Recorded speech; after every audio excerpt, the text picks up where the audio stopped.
Hello दोस्तों, मैं हूं सचिन पटेल और आप सभी का स्वागत है मेरे इस चैनल साइंस वाला सचिन पटेल में। दोस्तों, आज की इस वीडियो में हम लोग बात करने वाले हैं डेली साइंस की दो चीज़ों के बारे में। क्यों होता है, क्या रीज़न होता है और आसानी से समझेंगे। अब हम सभी लोग जानते हैं पानी को हम लोग यूज़ करते हैं काफ़ी सारी चीज़ों को साफ़ करने के लिए। अब वो साफ़ क्यों कर सकते हैं?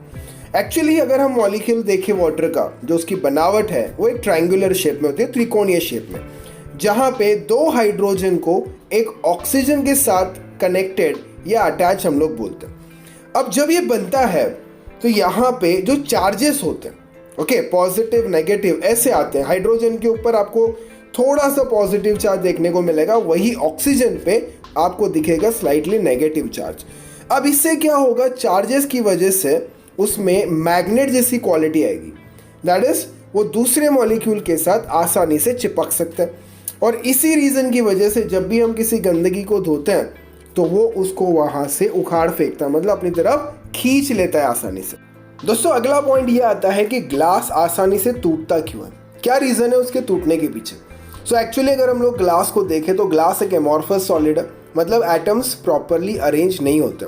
जैसे आप देख सकते हो, दूसरा क्रिस्टलाइन होता है, जहाँ पे एटम्स जो है उसकी अरेंजमेंट काफ़ी सिस्टमैटिक होती है, और वो अरेंजमेंट हमें ग्लास में देखने को नहीं मिलती है।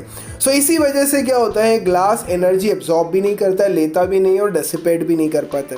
सो एनर्जी आएगी भी नहीं और जाएगी भी नहीं। सो इसी वजह से उसके जो एटम्स है उनमें कोई रीअरेंजमेंट देखने को नहीं मिलती है। सो अगर हम थोड़ा भी कुछ देते हैं उसको, वो डायरेक्टली क्या होता है, कोलैप्स हो जाता है, उसका स्ट्रक्चर ब्रेक हो जाता है वहाँ पे। तो दोस्तों, उम्मीद करता हूँ वीडियो क्लियर है। अपने दोस्तों के साथ शेयर करिए, बने रहिए इस चैनल पे। मिलते हैं एक अगले वीडियो में।